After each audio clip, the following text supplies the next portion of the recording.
నమస్తే Anveshi TV news కి స్వాగతం. ముందుగా హెడ్లైన్స్.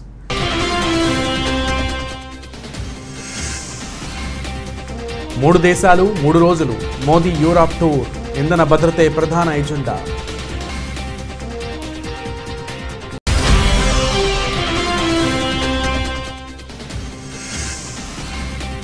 ప్రత్యక్ష రాజకీయాల్లోకి పీకే. బీహార్ నుంచే మొదలు కానున్న పీకే రాజకీయ ప్రస్థానం.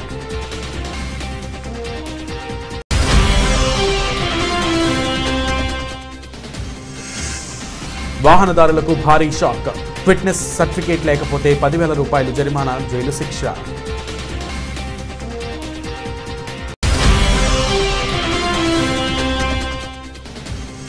రాబోయేది బీజేపీ ప్రభుత్వమే.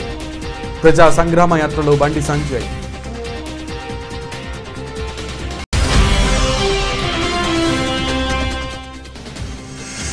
Dhoni is back.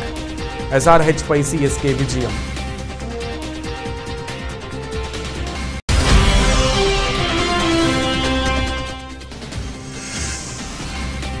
ఇన్వెస్టర్ల అప్రమత్తత, నష్టాల్లో దేశీయ స్టాక్ మార్కెట్. ప్రధాని నరేంద్ర మోడీ ఈ ఏడాది తొలిసారి విదేశీ పర్యటనకు యూరోప్ వెళ్లనున్నారు. సోమవారం నుంచి 3 రోజుల పాటు జర్మనీ, డెన్మార్క్, ఫ్రాన్స్ దేశాల్లో పర్యటిస్తారు. యూరోప్ ఎన్నో సవాళ్లు ఎదుర్కొంటున్న వేళ అక్కడ పర్యటిస్తున్నట్లు ఒక ప్రకటనలో ఆయన అన్నారు. యూరోప్ దేశాలతో సహకార స్ఫూర్తిని బలోపేతం చేయడానికి ఈ పర్యటన తోడ్పడుతుందని, శాంతి శ్రేయస్సులను కాంక్షించే భారత్ వంటి దేశాలకు EU దేశాలే భాగస్వామ్య పక్షాలు అన్నారు. సోమవారం మోదీ జర్మనీకి చేరుకుని ఛాన్సలర్ ఒలాఫ్ స్కోల్జ్తో సమావేశమవుతారు. 3, 4 తేదీల్లో డెన్మార్క్ పర్యటిస్తారు. ప్రధాని మెట్టే ఫ్రెడరిక్సన్తో చర్చలు జరుపుతారు. తిరుగు ప్రయాణంలో ఫ్రాన్స్ వెళ్లి అధ్యక్షుడు మాక్రాన్తో ముచ్చటిస్తారు. పర్యటనలో మోదీ మొత్తం 25 సమావేశాల్లో పాల్గొంటారు. ప్రవాస భారతీయులతో కూడా భేటీ అవుతానని మోదీ వెల్లడించారు. ఉక్రెయిన్పై రష్యా దాడులను గట్టిగా వ్యతిరేకిస్తూ యూరోప్ దేశాలన్నీ ఏకమైన వేళ భారత్ తటస్థ వైఖరి నేపథ్యంలో ఈ పర్యటన ఆయనకు సవాలేనంటున్నారు. ప్రధానంగా ఇంధన భద్రత, రక్షణ, వాణిజ్య రంగాల్లో బంధాల బలోపేతమే మోదీ ప్రధాన ఎజెండా అని విదేశాంగ కార్యదర్శి వినయ్ మోహన్ క్వాత్రా వెల్లడించారు. ఆయా దేశాలతో ద్వైపాక్షిక సంబంధాల బలోపేతంతో పాటు ఈ అంశాలపైన మోదీ విస్తృతంగా చర్చించనున్నారు.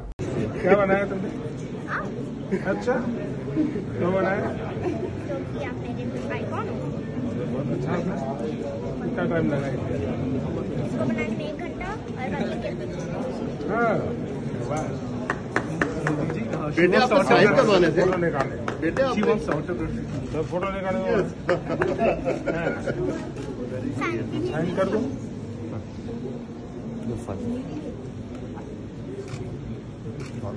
वापिस दे देना।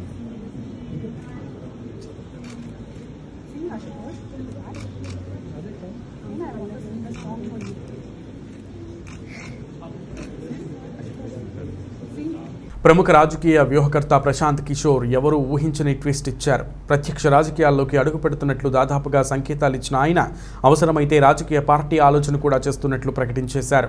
ఈ మేరకు సోమవారం ఉదయం ఆయన ఒక ట్వీట్ చేశారు. 10 ఏళ్ల రోలర్ కోస్టర్ ప్రయాణం తర్వాత అంటూ ట్వీట్ చేశారు. ఇంతకాలం ప్రజల పక్షాన విధి విధానాలు రూపొందించినట్లు ట్వీట్ చేసిన ఆయన ఇక నుంచి జన్ సూరజ్ ప్రజలకు సుపరిపాలన దిశగా అడుగులు వేయనున్నట్లు తెలిపారు.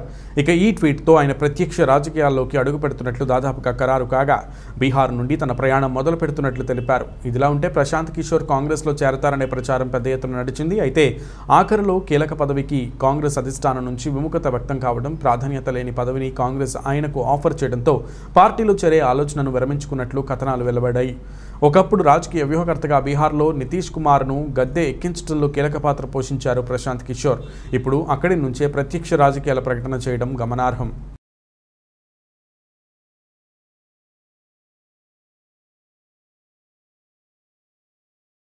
వాహనదారులకు ఢిల్లీ ప్రభుత్వం భారీ షాక్ ఇచ్చింది. ఫిట్నెస్ సర్టిఫికేట్ లేని ప్రైవేట్ ప్రభుత్వ వాహనాల యజమానులకు 10,000 రూపాయల జరిమానా, జైలు శిక్ష విధిస్తున్నట్లు ఢిల్లీ ట్రాన్స్పోర్ట్ డిపార్ట్మెంట్ అధికారులు తెలిపారు.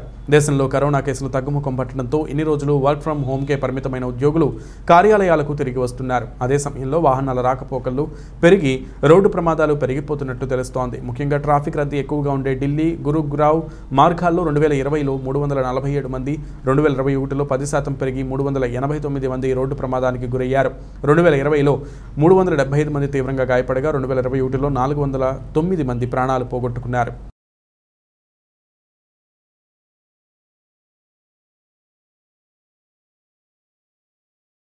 రేషన్ బియ్యంలో రాష్ట్ర ప్రభుత్వం చేస్తున్న కుంభకోణాన్ని బట్టబయలు చేస్తామని బీజేపీ రాష్ట్ర అధ్యక్షుడు బండి సంజయ్ పేర్కొన్నారు. ప్రజా సంగ్రామ యాత్ర 18వ రోజు ఆదివారం నారాయణపేట జిల్లాలోని అంత్వార్ స్టేజీ, కొల్లంపల్లి, లింగపల్లి, ధన్వాడలో కొనసాగింది. ఈ సందర్భంగా ఆయన మాట్లాడుతూ ప్రజా సమస్యలపై నిలదీస్తున్న ప్రజలను బీజేపీ కార్యకర్తలను వేధిస్తున్నారని, వారిపై అక్రమ కేసులు పెట్టి భయపెడుతున్నారని ఆరోపించారు. టీఆర్ఎస్ ప్రభుత్వం ఉండేది కొద్ది రోజులేనని, రాష్ట్రంలో రాబోయేది బీజేపీ ప్రభుత్వమేనని జోస్యం చెప్పారు. టీఆర్ఎస్ నేతలు చేస్తున్న అరాచకాలకు తగిన బుద్ధి చెబుతామని బండి హెచ్చరించారు. బీజేపీ అధికారంలోకి వస్తే కోయిల్ సాగర్ ద్వారా ధన్వాడ చెరువు నింపి ఈ ప్రాంతాన్ని సస్యశ్యామలం చేస్తామని హామీ ఇచ్చారు. ఆర్టీసీ ఛార్జీలు పెంచి జనంపై భారాన్ని మోపిన కేసీఆర్కు కార్మికుల సమస్యలు పట్టవా అని ప్రశ్నించారు.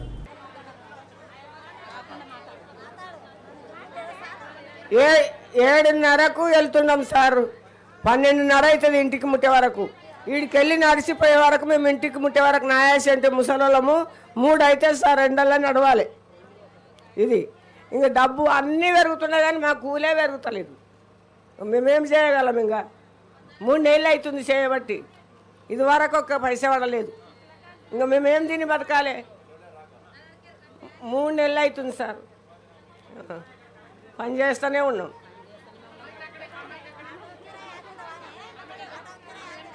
ఆటో కిరాయి కూడా పెడతలేరు, ఒక ట్రాక్టర్ పెడతలేరు, ఒక నీళ్లు పెడతలేరు, ఒక టెంట్లు లేవు, ఏవి లేవు సార్. మాకు ఉత్త గట్లలో ఎండల రావాలి, ఎండల పోవాలి.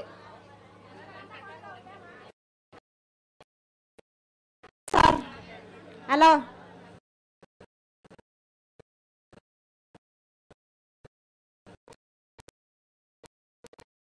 వస్తున్నారు, ఇంతకైతే ₹1 రాలేదు. ఈ నుంచి ధన్వాడ నుండి ఈడికి వచ్చినాం. ఈ నుండి తాతల మళ్ళీ 3 కిలోమీటర్లు నడవాలి. మేము 3 గంటలు ఎక్కాలి, 2 గంటలు దిగాలి. నడుచుకుంటూనే వస్తాం సార్. నేనైతే మొన్న 2 వారాలు చేసిన వాళ్ళు సంక్రాంతి ₹1 రాలేదు. నడిచి నడిచి చాలా అవుతుంది అందరికి. ఒక నీళ్ళు లేవు, ఒక పాలు లేవు, ఏది లేదు.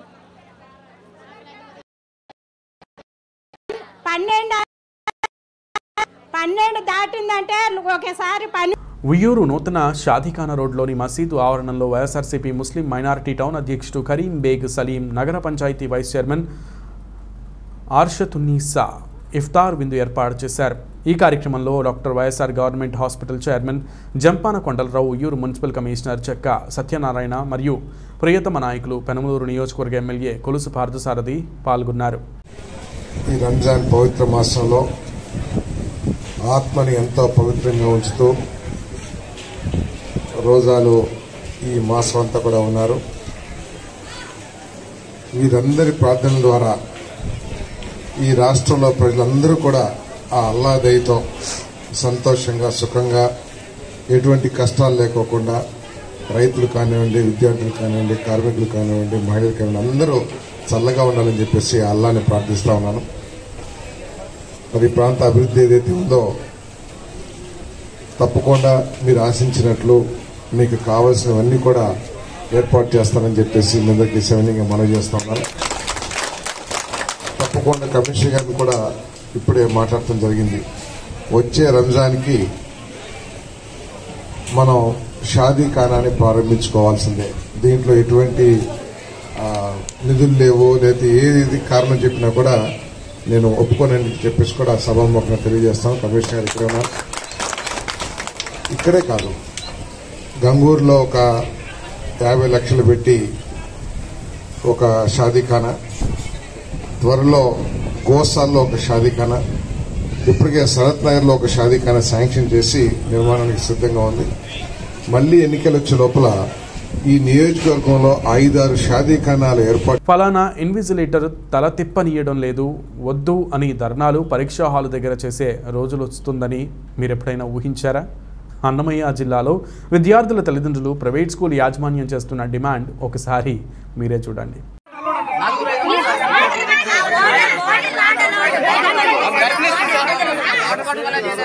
అడిగిన వాళ్ళకు నీళ్ళు ఇస్తున్నారు, నీకేం కావాలన్నా నీ కాపీలు జరపాలా, జరగవు. చేతనైతే చదువుకొని రాయండి, లేవంటే లేదు. నీకెందుకయ్యా? అది నా ఇష్టం. నలుగురిని పెడతాను, 5 మంది పెడతాను, నా ఇష్టం. నువ్వా నాకు చెప్పేది?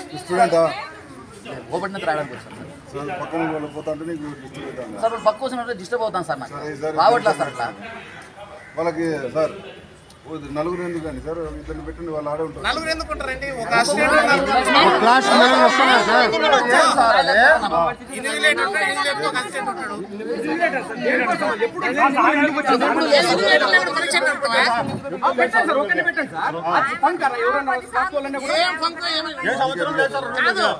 చిన్నపిల్లలు కాదు సార్,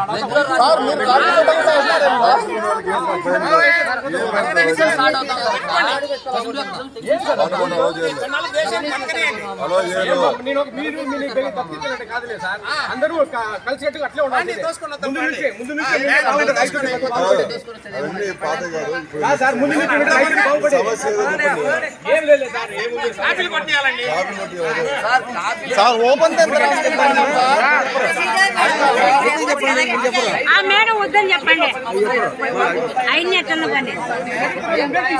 ప్రపంచ నవ్వుల దినోత్సవాన్ని కర్నూలు నగరం గత రాత్రి ఘనంగా నిర్వహించారు. హార్ట్ ఫౌండేషన్ ఆధ్వర్యంలో అబ్బా టీవీ వ్యవస్థాపకుడు డాక్టర్ హరిప్రసాద్ ముఖ్య అతిథిగా పాల్గొని నవ్వు వల్ల కలిగే ప్రయోజనాలను తెలియజేశారు. ధ్యానం చేయడం ద్వారా ఎల్లప్పుడూ నవ్వుతూ ఉండవచ్చని డాక్టర్ తెలిపారు. ఈ సందర్భంగా హరిప్రసాద్ కవితలతో విద్యార్థులను నవ్వించారు. వరల్డ్ లాఫర్ డే శుభాకాంక్షలు. ప్రతి ఒక్కరు కూడా హ్యాపీగా నవ్వుతూ నవ్విస్తూ సమాజంలో ఒక నైతిక విలువ, హ్యాపీగా నవ్వడం, ఆనందంగా నవ్వడం అనేది నిజంగా ఒక నైతికతతో కూడుకున్న అంశం. మామూలుగా ఉన్న జోక్స్ వేస్తే నవ్వడం అది వేరే, బట్ మనం హృదయపూర్వకంగా నవ్వాలంటే మనం నైతికత అనేది ఒకటి ఉండాలి. సో అట్లాంటి నైతిక విలువలు పరిపూర్ణంగా ఉన్నప్పుడే ఏ వ్యక్తి హృదయంలోనైనా కూడా పరిపూర్ణమైన నవ్వు అనేది ఒకటి వస్తుంది. సో అట్లాంటి నవ్వును ప్రజలకి అందిస్తూ హార్ట్ఫుల్నెస్ మెడిటేషన్ అనేది నేను ట్రైనరు. సో ఆ హార్ట్ఫుల్నెస్ మెడిటేషన్ అనేది ప్రజలకు అందాలనే ఉద్దేశంతో ఈ అబ్బా టీవీ అనేది స్టార్ట్ చేసి ప్రజలందరితోనూ మన్ననలు పొందుతూ ఎన్నో లక్షల మందిని హ్యాపీగా నవ్వుల సంతోషంలో ఉంచుతూ ప్రతి ఒక్కరిని ఆరోగ్యంగా ఆనందంగా ఉంచడానికి ప్రయత్నం చేస్తూ ఈరోజు చంద్రశేఖర్ సార్ పిలిచారు. సో చాలా హ్యాపీ అనిపించింది. వరల్డ్ లాఫర్ డే సందర్భంగా ఈరోజు నేను ఇక్కడ ఒక ప్రోగ్రామ్కి వచ్చి ప్రతి 10 మంది ఇక్కడ ఉన్న వాళ్ళందరూ కూడా నవ్వుతూ హ్యాపీగా బయటికి వెళ్తున్నారు. సో దీనికంతా చాలా సంతోషంగా ఉంది. And thank you very much Chandrashekar for giving this opportunity. Thank you very much.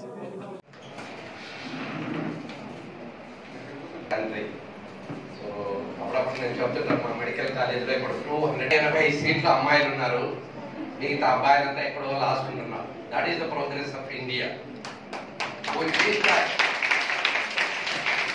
Ladies they are not inferior to anybody.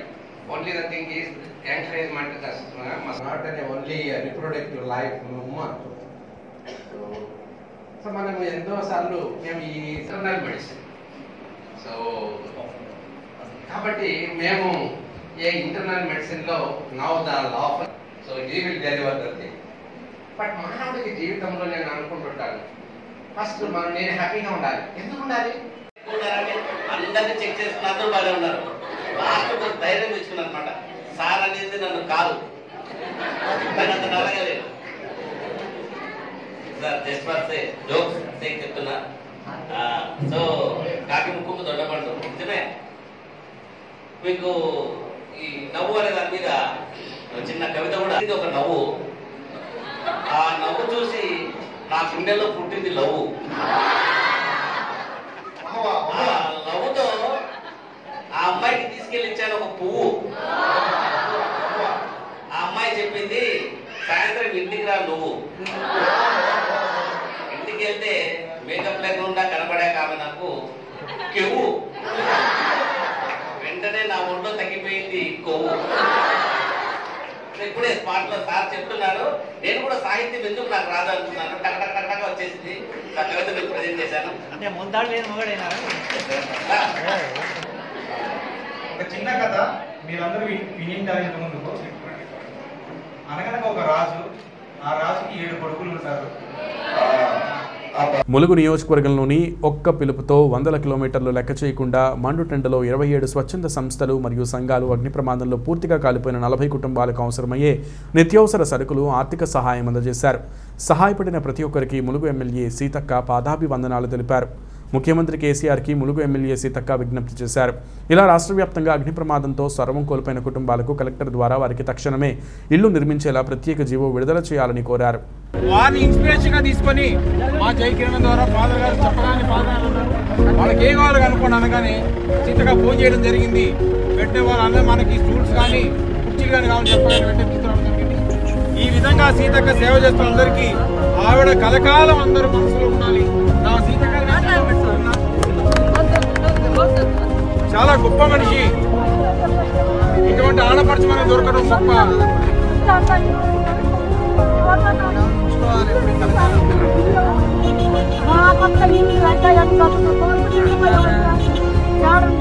అక్క చేస్తాం కొట్లాడతాదమ్మా. అక్క కొట్లాడుతుంది వెనకపోయే ఇంటి ఆడపడుచు. దేశవ్యాప్తంగా ఈ యొక్క బాధలు విస్తరింపజేసినటువంటి మహనీయురాలు సీతక్క ద్వారా మీ అందరినీ సీతక్క గారు మరి ఆమె చేస్తున్నటువంటి సేవా కార్యక్రమాల్లో ఆమె ఒక్కతే కాకుండా స్థానికంగా ఉన్నటువంటి మనం కూడా ఆమె బాధలో పాలు పంచుకొని మీ అందరికీ సహకారం అందించాలని ఒక మంచి ఉద్దేశంతో మీ ముందుకు రావడం జరిగింది. ఫేస్బుక్ పేజీలో చూసి నేను ఫేస్బుక్లోని అన్నకి కామెంట్ పెట్టడం జరిగింది. అన్న నాకు నెంబర్ ఇస్తే నేను వెంటనే కాంటాక్ట్ చేసి నా వంతు సహాయంగా నాకు తోచినంత సీతక్క గారు మనకు ఉన్నారు. అక్క గారు ఒకసారి వచ్చిందంటే ఇక మీకు 15-20 రోజుల్లో మీకు అన్ని రకాల ఇల్లు కానీ ఇతని కష్టాలు చూసి దాని ప్రపంచానికి తెలియజేసింది ముందు అక్క గారు. దాని వల్లనే ఈ రోజు మీకు ఈ ఊరికి కానీ గ్రామానికి వచ్చే సదుపాయాలు కూడా కేవలం అక్క వల్లనే ఈ గంటపరంగా చెప్పగలుగుతున్నాం. సంవత్సరం కూడా స్వామివారి మేడం గారు మా పిల్లలు వాటి గురించి ఆలోచించండి మేడం గారు ఇచ్చడం జరిగింది. వారికి ప్రత్యేకంగా ధన్యవాదాలు. ఇంతమంది రావడానికి గల కారణం ఒకటే ఒక కారణం, సీతక్క దగ్గరకు వచ్చి ఒక డొనేషన్ చేస్తే ఎవరికైతే పేదవాళ్ళకి చెందాలో అది ఖచ్చితంగా వారికి చెందుతుందనే ఒక నమ్మకం. ఆ నమ్మకాన్ని ధన్యవాదాలు. చాలా దూరం అని దగ్గర అనుకుని వచ్చింది వాళ్ళు, కానీ ఇంత దూరం వచ్చింది. ఇక్కడ మాకు లక్ష్మీనరసింహస్వామి టెంపుల్ ఉంది. వెళ్తూ వెళ్తూ సమ్మకాదేవుడు కూడా కనబడతాడు. మీకు అందరికీ దీవెనలు ఉండాలని కోరుకుంటూ ఇక్కడ ఉన్న ఇంత మందికి ఒక తల్లిలాగా సీతక్క వచ్చి వెంటనే నీకేం కాదు నేను ధైర్యం తెచ్చుకో ఏం కాదు. తనకు ఎంతో ఇష్టమైన చింతచిగురు తన తోటలో స్వయాన తానే కోసి చింతచిగురు పప్పు చేయమని ఇంటికి పంపారు మాజీ మంత్రి రఘువీరారెడ్డి గారు. గ్రామస్తులతో మాట్లాడుతూనే చిన్నప్పుడు మా తల్లి నరసమ్మ అలా నడుచుకుంటూ వెళ్ళి మా తోటలో చింతచిగురు కోచుకొచ్చిన వాళ్ళమని, పప్పులో పచ్చడిలో పులుసులో ఇలా పలు వంటకాల్లో నెయ్యి వేసి పెట్టిన రోజులు నాకు గుర్తుకు వచ్చాయి అని గ్రామస్తులతో ఆనాటి మాటలు పంచుకున్నారు.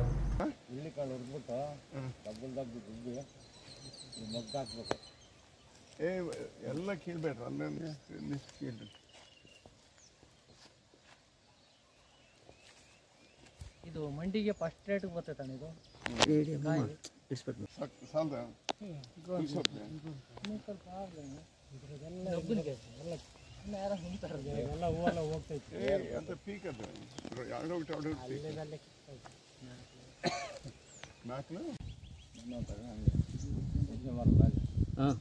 ಇದು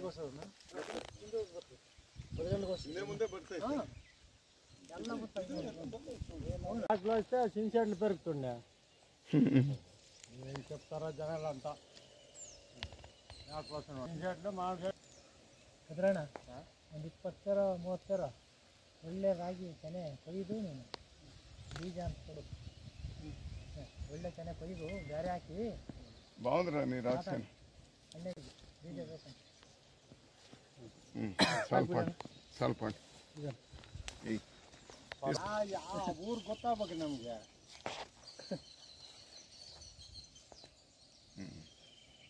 ఫోన్ చేసి చెప్పు.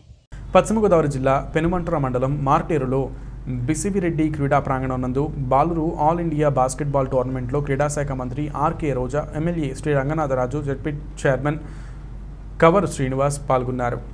రోజా 2 బాస్కెట్ గోల్స్ వేసి సందడి చేశారు. ఫైనల్లో ఇండియన్ నేవీ, పంజాబ్ పోలీస్ మధ్య రసవత్తరంగా సాగిన పోటాపోటీ మ్యాచ్ను తిలకించి ఆనందం వ్యక్తం చేశారు. విజేతలుగా నిలిచిన ఇండియన్ నేవీ టీంకు ₹1,00,000 మొదటి బహుమతి, పంజాబ్ పోలీస్ టీంకు 75,000 రెండవ బహుమతి, కేరళ టీంకు ₹50,000 మూడవ బహుమతి ప్రదానం చేసి కప్స్ను అందించారు. రోజా మాట్లాడుతూ గెలుపు ఓటములు సమానంగా స్వీకరించాలని, క్రీడలకు రాష్ట్ర ముఖ్యమంత్రి వైఎస్ జగన్మోహన్ రెడ్డి ఎంతో ప్రాధాన్యత ఇస్తున్నారని, ప్రపంచ క్రీడాకారులుగా గుర్తింపు పొందడానికి విద్యార్థులు చదువుతో పాటు క్రీడలపై దృష్టి పెట్టాలన్నారు. స్థానిక ఎమ్మెల్యే శ్రీ రంగనాథరాజుని మనసున్న మారాజు అని కొనియాడారు. తనని గుర్తించి మంత్రి పదవి ఇచ్చిన జగన్మోహన్ రెడ్డికి ప్రత్యేక కృతజ్ఞతలు తెలియజేశారు.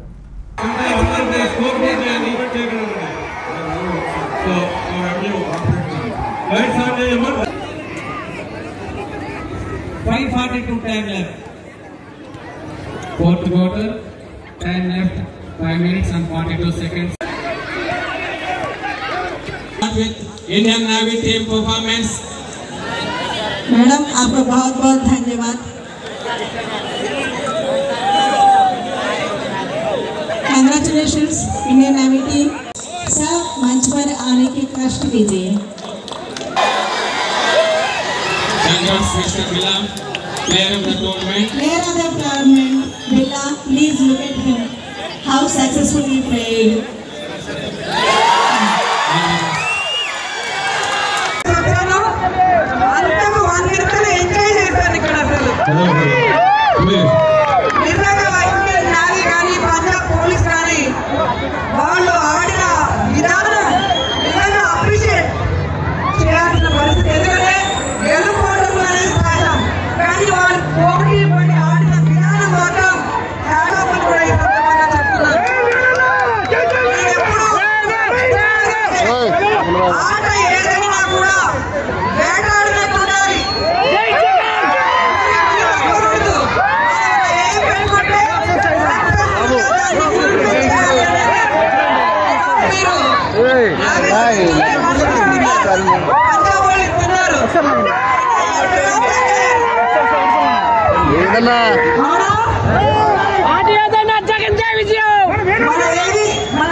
రాష్ట్రమంతా కూడా జగనన్న ఆదేశాల ప్రకారం గ్రామీణ క్రీడలు అర్బన్ క్రీడలన్నింటినీ కూడా ఒక ఆర్గనైజ్డ్ గా తీసుకొచ్చి ఏ విధంగా అయితే స్పోర్ట్స్ పర్సన్స్ ని ఐడెంటిఫై చేసి గ్రామ సచివాలయాలు, వార్డు సచివాలయాల్లో స్పోర్ట్స్ క్లబ్స్ ఏర్పాటు చేసి మరి మట్టిలో మాణిక్యాల్ని వెలికి తీసి వారందరికీ కూడా ప్రభుత్వం సపోర్టివ్ గా ఉంటూ నేషనల్ ఇంటర్నేషనల్ లో సారథ్యం మారేసరికి సర్వస్వం మారిపోయింది. చెన్నై ఆట తీరు అదిరిపోయింది. ధోని కెప్టెన్గా బరిలోకి దిగిన ఈ మ్యాచ్లో చెన్నై మళ్లీ అచ్చంగా సూపర్ కింగ్స్ అయింది. ఆదివారం జరిగిన ఐపీఎల్ మ్యాచ్లో ధోని బృందం 13 పరుగుల తేడాతో సన్ రైజర్స్ హైదరాబాద్పై గెలిచింది. మొదట చెన్నై 20 ఓవర్లలో 2 వికెట్లకే కోల్పోయి 222 పరుగులు భారీ స్కోరు చేసింది. Player of the match Ruturaj Gaikwad 57 బంతుల్లో 99, 6 ఫోర్లు 6 సిక్సర్లు, కాన్వే 55 బంతుల్లో 85 నాట్అవుట్, 8 ఫోర్లు 4 సిక్సర్లు ఓపెనింగ్లో చెలరేగారు. తర్వాత హైదరాబాద్ 20 ఓవర్లలో 6 వికెట్ల నష్టానికి 189 పరుగులు చేసింది. నికోలస్ పూరన్ 33 బంతుల్లో 64 నాట్అవుట్, 3 ఫోర్లు 6 సిక్సర్లు అందించినటువంటి లైఫ్తో అర్ధ సెంచరీ చేశాడు.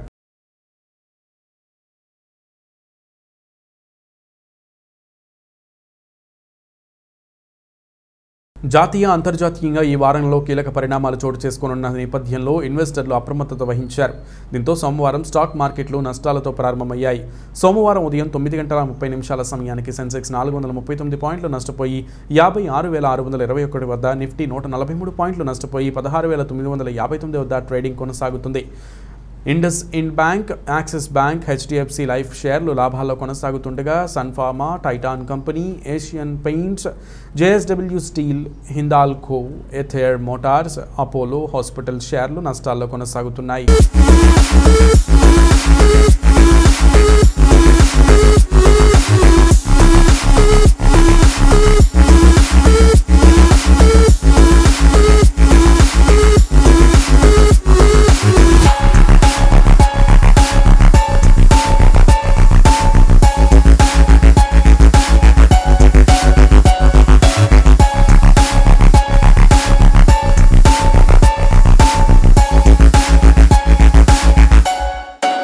బులెటిన్ ముగించే ముందు హెడ్లైన్స్ మరొకసారి.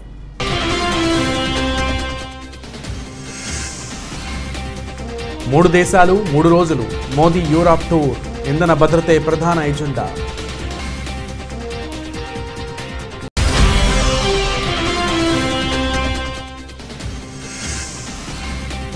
ప్రత్యక్ష రాజకీయాల్లోకి పీకే, బీహార్ నుంచే మొదలు కానున్న పీకే రాజకీయ ప్రస్థానం.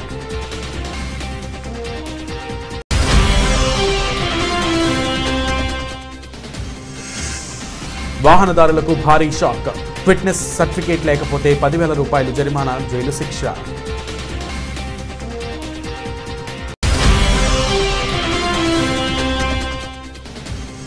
రాబోయేది బీజేపీ ప్రభుత్వమే, ప్రజా సంగ్రామ యాత్రలో బండి సంజయ్.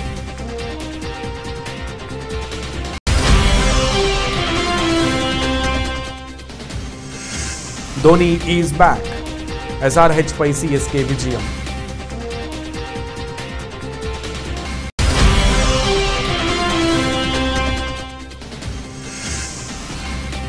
ఇన్వెస్టర్ల అప్రమత్తత, నష్టాల్లో దేశీయ స్టాక్ మార్కెట్లు. ఇవి బులెటిన్ విశేషాలు. నమస్తే.